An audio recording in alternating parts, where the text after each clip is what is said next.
افرغ علینا صبرا وثبت اقدامنا وانصرنا علی القوم الکافرین۔ اے اللہ ہم پہ صبر انڈیل دے۔ عجیب الفاظ ہیں۔ مہارت سے لڑائی کی ہے کہ جا کے جالوت کو قتل کر دیا۔ یہ وظیفوں کی بیس پہ نہیں ہوا، اس کے لیے تیاری تھی، ٹریننگ تھی۔ ما لنا لا نقاتل فی سبیل اللہ وقد اخرجنا من دیارنا وابنائنا، ہم سے ہمارے بیٹے چھین لیے گئے، گرفتار ہو گئے، قید ہو گئے، ہمیں ہمارے گھروں سے نکال دیا گیا۔ بھلا جہاد فرض ہوگا تو ہم کیوں نہیں لڑیں گے؟ لڑیں گے، آپ اللہ کے آرڈر تو لے کر آئے۔ ان نبی نے اللہ سے دعا مانگی، اللہ نے وحی نازل کر دی کہ ٹھیک ہے جہاد کی تیاری کرو اور جا کے اس قوم سے لڑو، لڑو گے اللہ تمہیں غلبہ دے گا۔ اب جس نے یہ جو ہمیں جو اسباق ملتے ہیں نا وہ میں بیان کرتا ہوں، یہ سمجھنے کا ہے۔ پیغمبر نے اس قوم پہ امیر بنا دیا، کمانڈر بنا دیا طالوت علیہ السلام کو۔ کس کو امیر بنا دیا؟ حضرت، وہ غریب آدمی تھے، ان کو کمانڈر بنا دیا۔ اب جس نے نہیں کرنا ہوتا نا وہ ہر بات میں منفی پہلو نکالتا ہے۔ قوم کہنے لگی یہ امیر بننے کے قابل نہیں۔ انہوں نے کہا یہ غریب آدمی، یار یہ ہمارا کمانڈر بنے گا۔ تو پیغمبر نے اس قوم کو کیا کہا؟ ان اللہ اصطفاہ علیکم وزادکم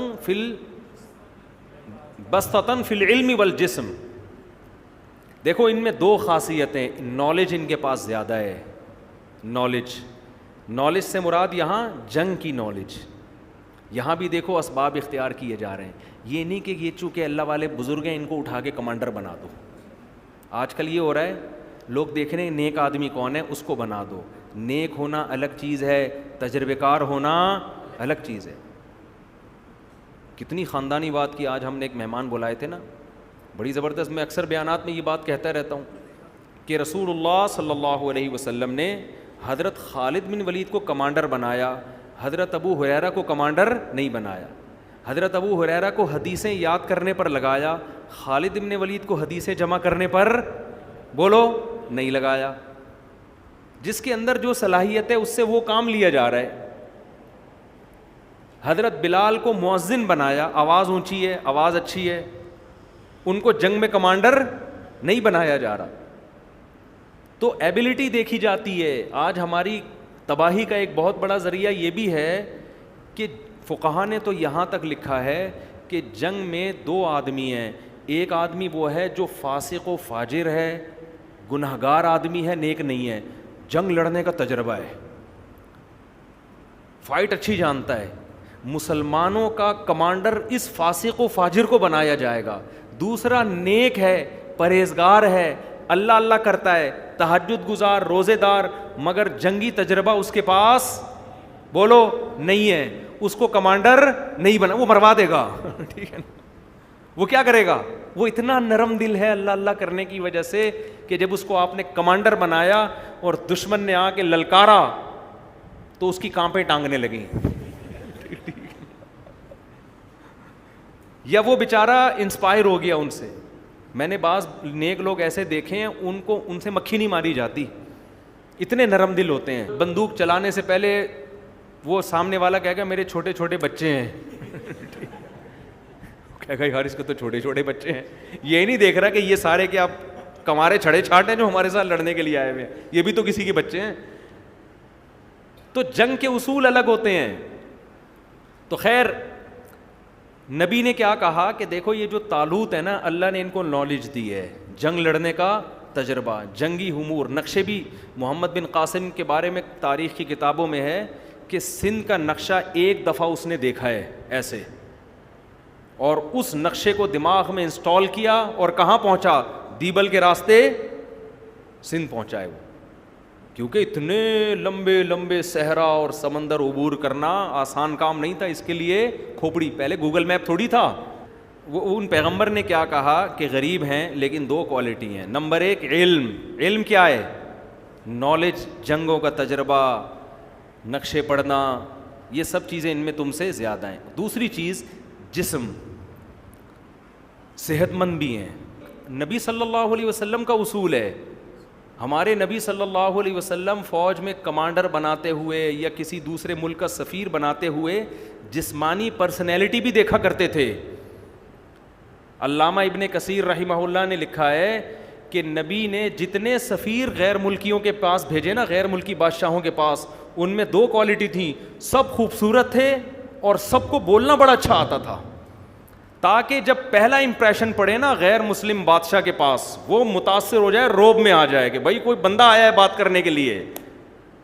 آپ نے کسی ایسے کو بھیج دیا اس سے بات ہی نہیں ہو رہی, وہ ہچکچا رہا ہے, اس کی کانپیں ٹانگ رہی ہیں, وہ گھبرا رہا ہے, تو وہ کہے گا یار جن کا نمائندہ ایسا ہے وہ قوم بھی ایسی ہوگی. حالانکہ ضروری نہیں ہے بھائی, ہو سکتا ہے یہ بندہ ایسا ہو باقی قوم ایسی نہ ہو.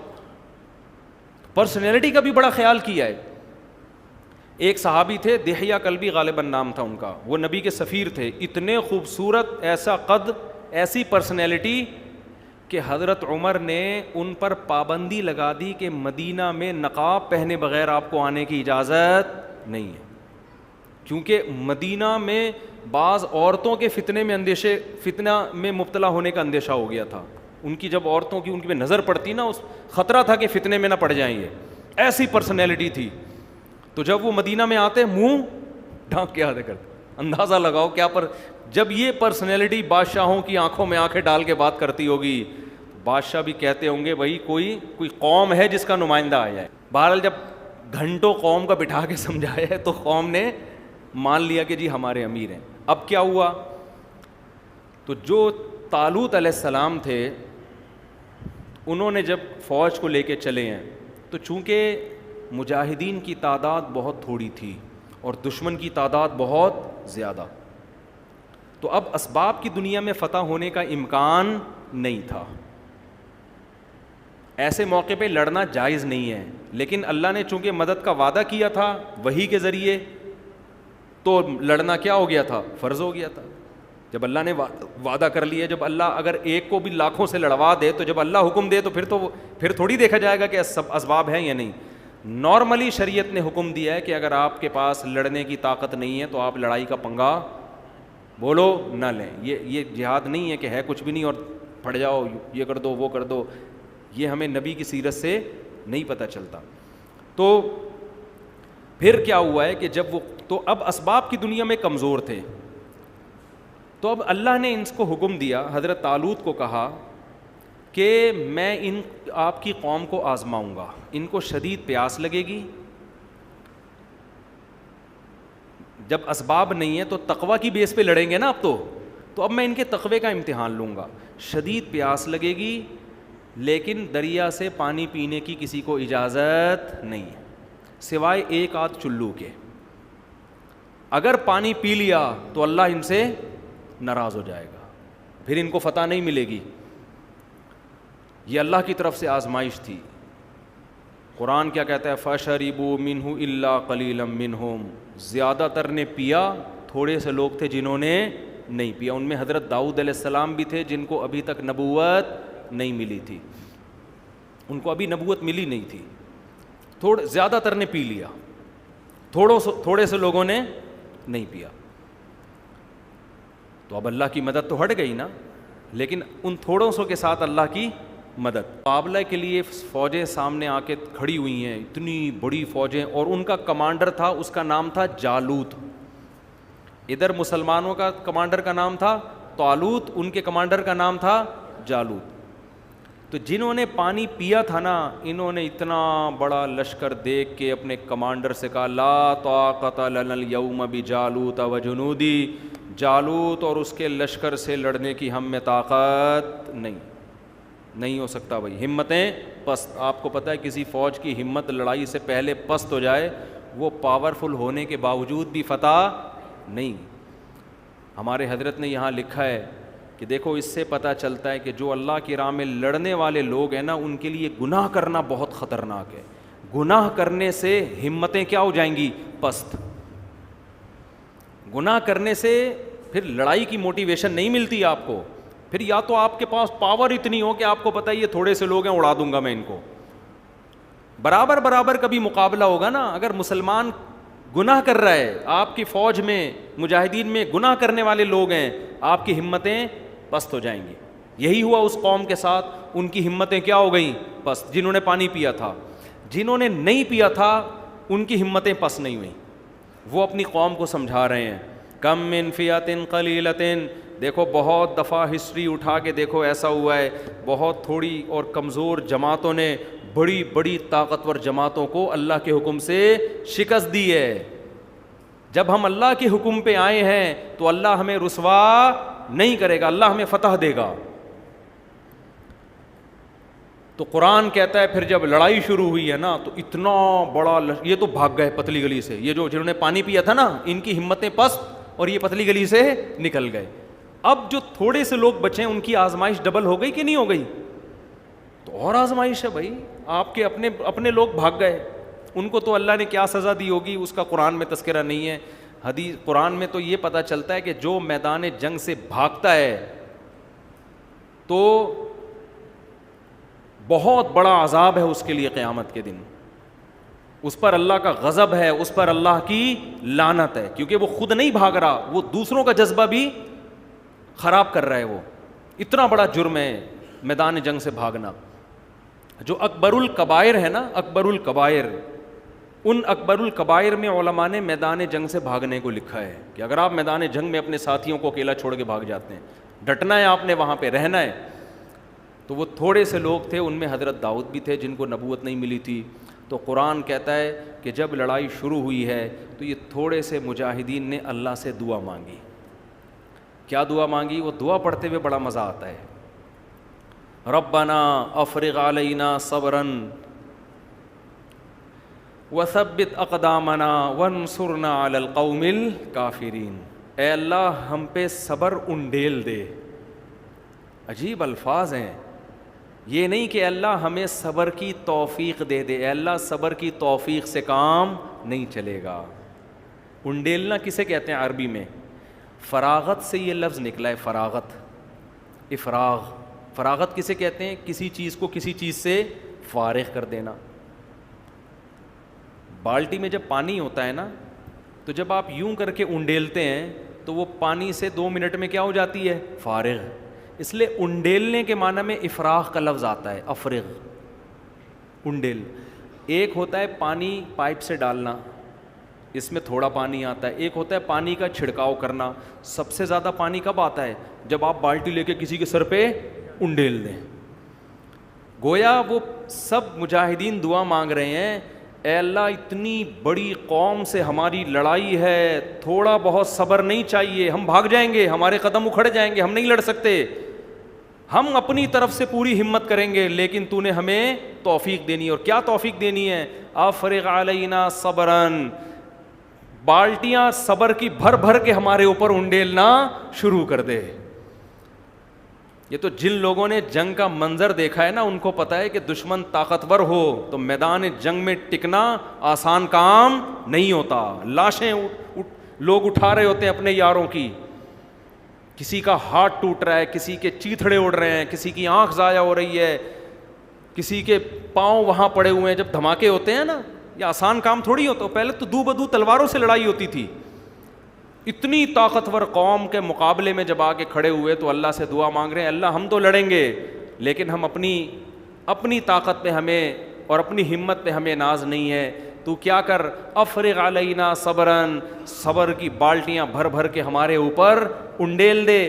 وثبت اقدامنا، اور ہمارے قدموں کو جما دے زمین کے اوپر، پیچھے نہ پلٹنے پائیں ہم، کچھ بھی ہو جائے.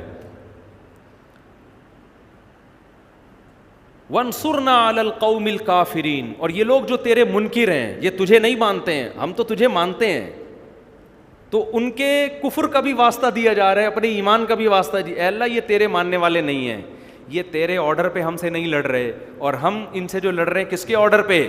تیرے آرڈر پہ لڑ رہے ہیں. تو آج ہم تجھے اس کا بھی واسطہ دے رہے ہیں کہ ہم تیرے ہیں اور یہ تیرے نہیں ہیں.